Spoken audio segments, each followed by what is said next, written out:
प्रश्न ले रहे हैं। प्रश्न इस प्रकार से दिया हुआ है कि एक 3 अंकों की संख्या को सोचिए। मतलब हमको 3 अंक वाली कोई भी संख्या हम सोच सकते हैं। अब इन अंकों को उल्टे क्रम में रखते हुए नई संख्या प्राप्त कीजिए। जो भी संख्या हम 3 अंकों का सोचेंगे उसे उल्टे क्रम में रखेंगे। अब इनमें से प्राप्त छोटी संख्या को बड़ी संख्या में से घटाइए। तो जब हमको इस तरह से 3 अंकों वाली 2 संख्याएं प्राप्त हो जाएंगी तो हमको क्या करना है कि जो सबसे बड़ी वाली जो संख्या होगी उसमें से छोटी वाली संख्या को घटाना है और ये देखना है कि क्या वह संख्या 99 का गुणज है। तो देखिए इसके पीछे का जो सिद्धांत है उसको हम देखते हैं, उसके बाद उसका एक उदाहरण लेकर हम देखेंगे कि ये सही है या गलत है। ठीक है, तो मान लेते हैं कि माना कि वह संख्या ABC है, 3 अंक की संख्या है। ठीक है, ABC का हमको मान नहीं मालूम है, बस हमने मान लिया है। अब प्रश्नानुसार हम इसको क्या करेंगे, इससे क्रम को उल्टे क्रम में लिखेंगे।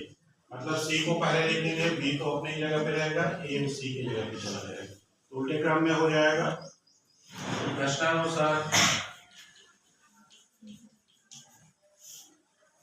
CBA नई संख्या हुई।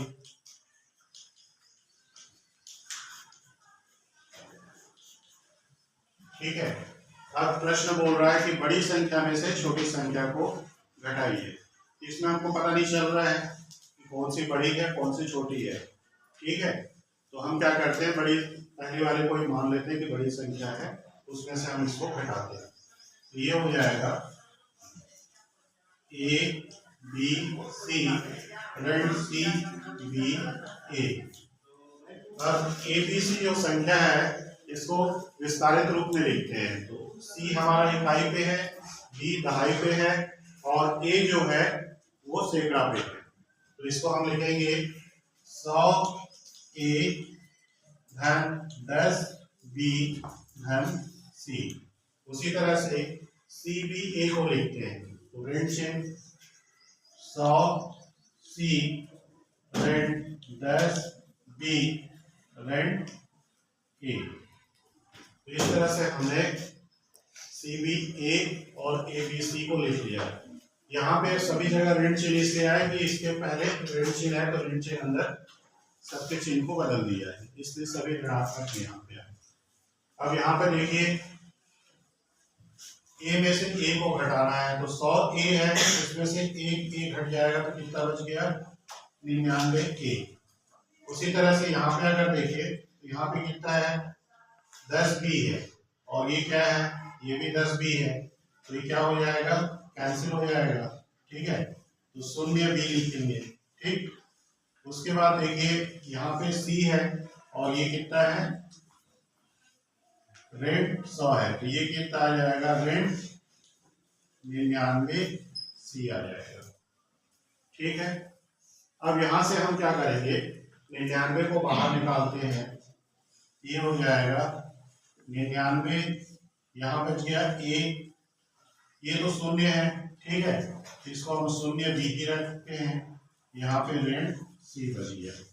इस तरह से पूरा ब्रैकेट 99 के साथ गुणा हो रहा है, अर्थात इस जो हमको प्रश्नानुसार प्रश्न हल किए हैं तो उसमें ABC जो संख्या हमने माना था वो 99 से गुणज होगा उस स्थिति में, या इन प्रश्नानुसार अगर हम काम करते हैं तो प्राप्त संख्या हमारा 99 का गुणज प्राप्त होता है। कोई जरूरी नहीं कि ABC 99 का ही गुणज हो, है ना। लेकिन क्या होगा, जब ABC इस तरह से मान लें, उसको उल्टे क्रम में रखें, बड़ी संख्या में से छोटी संख्या को घटाएं, तो हमेशा वो क्या होगा, 99 से गुणा होगा या गुणज होगा। ठीक है, या ये कहें कि 99 से हमेशा भाग चला जाएगा। क्लियर हो गया। अब एक उदाहरण ले लेते हैं इसको समझने के लिए। जैसे मान लो कि वह संख्या क्या है, 1 2 3 है। ठीक है, 3 अंक की संख्या हो गई। प्रश्न क्या बोल रहा है, इसको उल्टे क्रम में रखिए। 3 2 1 उल्टे क्रम में हो गया। ठीक है, अब बड़ी संख्या कौन सी है? 321 बड़ी है 123 के बजाय। ठीक है, तो यहाँ पे क्या होगा, 321 में से 123 को घटा लो। यहाँ पे घटाते हैं तो एक उदाहरण ले लेंगे, तो 11 हो गया, 11 में से 3 गया, कितना बचेगा? कितना बचेगा? 8। और फिर यहाँ पे 2 में से 2 घट गया, कितना बच गया? 0। नहीं, यहाँ पे 1 बचा था ना, उठाने के लिए 11 हो गया, 11 में से 2 गया, कितना बच गया? 9। और 3 में से 1 गया, कितना बच गया? 2। ठीक है, अब 200 कितना मिल गया अपने को? 98। ठीक है, तो क्या ये 99 का गुणज होगा? होगा कि नहीं होगा? हाँ देखो इसको, 99 गुणे 1 कितना हो गया? 99। 99 गुणे 2 कितना हो गया? 198। ठीक है, फिर 99 गुणे 3 करेंगे तो 3 या 27, 2 3 या 27 और 2। ठीक है, यहाँ पे फिर से घटाना चेक कर लेते हैं एक बार।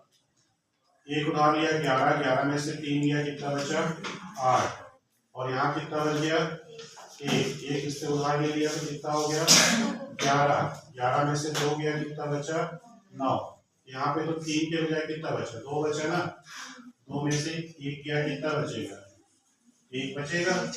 198 हुआ। गुणज है मतलब क्या हुआ? ठीक है, 99 से अगर भाग दे तो हमको शेषफल कितना मिलेगा? 2 मिलेगा।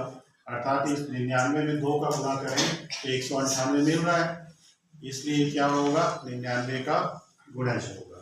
इसी प्रकार से हम किसी भी 3 अंकों की संख्याओं के लिए इसको हम चेक कर सकते हैं। हमेशा हमको 99 का वो गुणज मिलेगा। क्लियर हो गया?